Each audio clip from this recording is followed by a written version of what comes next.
Okay जी, बिस्मिल्लाहिर्रहमानिर्रहीम।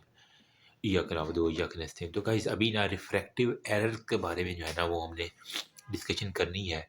तो इसके अंदर ना लाइट बेसिकली कैसे आती है, कॉर्निया से रिफ्लेक्ट होके लेंस के अंदर जाती है और वहाँ पे जो है ना वो फोकस करता है on the centre of the retina. ठीक है, कॉर्निया में 43 डायोप्टर रिफ्रैक्टिव पावर है, लेंस की 19 डायोप्टर है अगर एवरेज की बात की जाए। ठीक है, फिर रेज जो है ना वो हमारे पास फोकस होती है ऑन दी फोविया, वहाँ पे वो हमारे पास क्लियर इमेज बना देती है। मसला कहाँ पे होता है, रिफ्लेक्शन ऑफ लाइट के ऊपर मसला होगा, या फिर आँख जो है ना वो छोटी बड़ी होगी। ठीक है, एक्सियल लेंथ के ऊपर जो है ना वो हमारे पास आ जाएगा। जब पेशेंट जो मायोपिक होती हैं, जिनकी दूर की नज़र कमज़ोर होती हैं, उनकी एक्सियल आई की एक्सियल लेंथ बढ़ जाती है।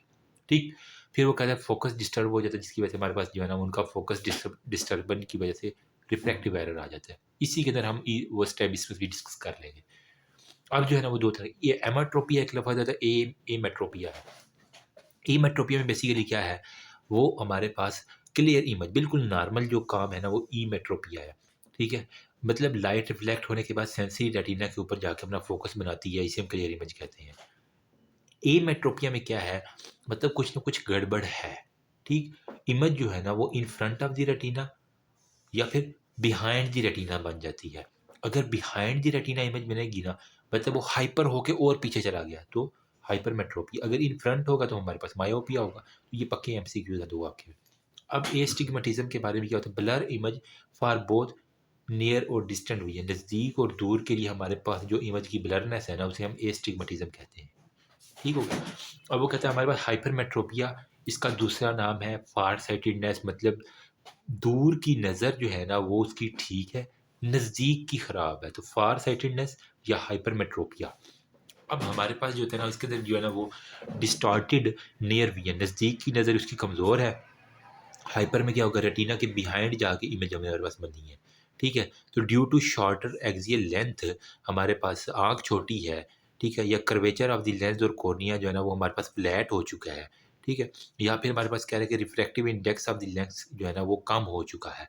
ठीक है, जब हमारा लेंस का रिफ्रैक्टिव इंडेक्स कम होगा, देखो, तो हमारे पास वो रिफ्रैक्टिव पावर कम होगी तो वो मोड़ने की ताकत उसके पास कम है, तो पीछे जाकर कहीं इमेज बन जाएगी। फिर कर्वेचर जो है ना वो हमारे पास फ्लैट हो चुका है। Flattening curvature, shorted axial length, छोटी जिनकी आँख होती है। ठीक है, और फिर पोजिशनल हाइपरमेट्रोपिया, मतलब सबलक्सेशन ऑफ द लेंस, अगर लेंस जो है ना वो पोस्टीरियरली डिस्लोकेट हो गया है। ठीक है, अगर ये लेंस पीछे चला जाएगा तो इमेज भी पीछे बनेगी। देखो, अगर आँख छोटी है, लाइट तो वही आ रही है तो पीछे जाके बनेगी, एक्सियल लेंथ कम है। फिर फ्लैटनिंग है अगर, फिर रिफ्रैक्टिव इंडेक्स उसका लेंस का कम है, फिर पोजीशनल हाइपरमेट्रोपिया, सबलक्सेशन बैक की तरफ अगर लेंस चला गया तो इसकी वजह से हमारे पास इमेज बिहाइंड द रेटिना बनेगी, से हम ये कहेंगे ए हाइपरमेट्रोपिया। ठीक है, वो कह रहा है ए फेकिया में क्या कह रहा है, एब्सेंस ऑफ द लेंस, अगर लेंस है ही नहीं तो इसे हम एब्सेंस ऑफ लेंस की इमेज बिहाइंड द रेटिना बनेगी। अब हमारे पास हाइपरमेट्रोपिया में हमारे पास क्या होता है, दो आती हैं, या तो वो लेटेंट होगा या फिर मैनिफेस्टेड होगा। लेटेंट में हमारे पास उसको नज़दीक की नज़र जो है ना वो हमारे पास कमज़ोर है। यहाँ पे क्या होगा, tone of the ciliary body जो है ना वो एडजस्टेड होगी, इसकी वजह से हमारे पास अकोमोडेशन होगी और नज़र ठीक हो जाएगी। ठीक है, वो थोड़ा सा अपनी टोन को एडजस्टेड करेगा ना, सिलरी बॉडीज़ की जो हमारे पास जो होती है ना, सिलरी बॉडीज़ दोनों आईज की यहाँ पे करके होती हैं सिलरी बॉडी, जिनका काम क्या होता है, एक्वस ह्यूमर की प्रोडक्शन। तो सिलरी बॉडीज़ की जो है ना वो अकोमोडेशन करेगा, यहाँ पे जो उसके वो सिस्पेसरी लिगामेंट है वो ठीक होंगे, उसकी वजह से हमारे पास वो ठीक हो जाएगा बंदा। और एक डायोप्टर की अकोमोडेशन के अंदर वो मोस्टली लेटेंट होता है, इतना ज़्यादा फ़र्क नहीं पड़ता। मैनिफेस्टेड में क्या होता है, उसको जो मर्ज़ी आँख को मोड़ ले, उसको हमेशा नज़दीक की नज़र उसकी कमज़ोर ही रहेगी। इसके अंदर फैकल्टेटिव भी हो सकता है, एब्सोल्यूट भी। अच्छा, फैकल्टेटिव में क्या होता है, bye shifting the reflex accommodation जो है ना वो उसकी हो जाती है। ठीक है, अपने रिफ्लेक्स को शिफ्ट करते हैं, सिलरी मसल जो है ना वो हमारे पास कॉन्टैक्ट करते हैं, ज़ोन्युलर फाइबर जो है ना वो रिलैक्स करते हैं। ठीक है, तो लेंस जो है ना हमारे पास फ्लैट हो जाता है और उसके बाद जो इमेज जो है ना थोड़ी सी फ्रंट के ऊपर आ जाती है। ठीक, वो कहता है हमारे पास वो image formed on the retina हो गया, और हमारे पास ये देखो ना, फैकल्टेटिव में उसको फैसिलिटीज़ मिली हैं कि उसकी अकोमोडेशन हो जाती है। ठीक है, अपने रिफ्लेक्स को शिफ्ट करता है ना। जबकि एब्सोल्यूट में क्या है कि नो अकोमोडेशन रिफ्लेक्स, कोई भी उसको नहीं होता, इसके अंदर ऐनक हमेशा लगानी ज़रूरी होती है। ठीक हो गया मैनिफेस्टेड में। अब यहाँ पे दो चीज़ें देखो ना, एक हमारे पास लेटेंट हाइपरमेट्रोपिया है, एक हमारे पास जो है ना वो जो मैनिफेस्टेड है। लेटेंट में वो अपनी सिलरीज़ को एडजस्ट करता है, अगर एक जो है ना वो डायोप्टर का हमारे पास फ़र्क हो तो वो लेटेंट के अंदर रहेगा, अगर एक से ज़्यादा तो फिर हमारे पास दो, फैकल्टेटिव भी और एब्सोल्यूट भी। एब्सोल्यूट में आपको ऐनक लगानी पड़ेगी, फैकल्टेटिव में क्या होगा, जो सिलरी मसल है वो रिलैक्स होंगे, जोन्युलर जो है ना वो हमारे पास रिलैक्स होकर सिलरी कॉन्टैक्ट करेगा, और हमारे पास क्या होगा, जो लेंस है ना वो फ्लैट हो जाएगा। ठीक है, तो हमारे पास फ्लैट से वो स्फेरिकल के अंदर चला जाएगा। ठीक है, जब वो फ्लैट से हमारे पास स्फेरिकल में चला जाएगा तो उसकी रिफ्रैक्टिव पावर इंक्रीज होगी, जो पीछे जा रही थी इमेज वो इन फ्रंट ऑफ या ऑन दी रेटिना बन जाएगी, तो हमारे पास हाइपरमेट्रोपिया ठीक हो जाएगा। क्लिनिकल साइन में वो कह रहा है कि हमारे पास एस्थोनोपिक साइन जो है ना वो हमारे पास होती हैं ड्यू टू अकोमोडेशन। वो कह रहे हैं सिलरी की मुसलसल कॉन्ट्रैक्शन की वजह से हमारे पास जो है ना वो मरीज़ की आंखें हमेशा थकी थकी रहेंगी, माथे पे जो है ना वो सर दर्द रहेगी, आंखों से पानी आएगा, और लाइट से जो है ना वो शाम के वक्त मजीद ख़राब होगी और फोटोफोबिक हो जाएगा, विजन डिस्टॉर्टेड होगा उसको। और जब उस नज़दीक पढ़ने लगेगा ना तो वो बहुत ज़्यादा फोकस करेगा, तो इसकी वजह से उसको कौन सा स्क्विंट होगा, कन्वर्जेंस स्क्विंट होगा। ठीक है, बार बार पास करने के लिए उसने गौर गौर से देखना, तो पास करने के लिए उसे कन्वर्जेंट स्क्विंट हो जाएगा।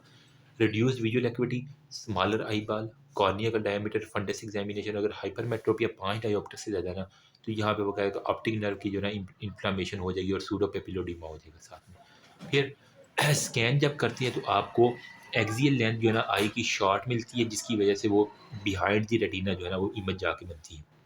डायग्नोसिस रेटिनोस्कोपी और अल्ट्रासाउंड स्कैन करने की डिपेंड करता है सेवेरिटी के ऊपर। अगर रो रिफ्रैक्टिव में प्लस डायोप्टर का मॉडरेट में, अगर 2 से 5 तक का तो मॉडरेट होगा, अगर 5 डायोप्टर से ज़्यादा तो सीवियर रिफ्रैक्टिव एरर हमारे पास आ जाएगी। ट्रीटमेंट क्या, नॉन सर्जिकल है और सर्जिकल है। नॉन सर्जिकल में क्या है कि हमारे पास कन्वेक्स लेंस जो है ना वो हमारे पास देने पड़ते हैं उसको। ठीक है, तो जब हम कन्वेक्स लेंस देंगे, देखो ना बिहाइंड दी ये लेंस है और यहाँ पे रेटिना है, अगर बिहाइंड दी इमेज है, ठीक है, यहाँ पे जाकर हम इसको आगे लेके आना, जब हम कन्वेक्स देंगे ताकि ज़्यादा जो है ना वो फोकस इधर हो।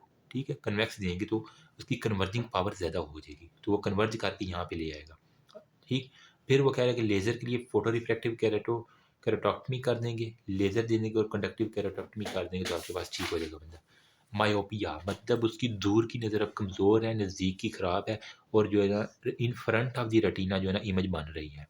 ठीक, तो वो कह रहा है कि इसके अंदर जो है ना वो इसको मायोपिया का दूसरा नाम क्या होता है, नियर साइटेडनेस। ठीक है, मतलब उसकी दूर की नज़र कमज़ोर है और नज़दीक की जो ठीक है उसे हम नियर साइटेडनेस कहेंगे, नज़दीक की साइट कर सकती है।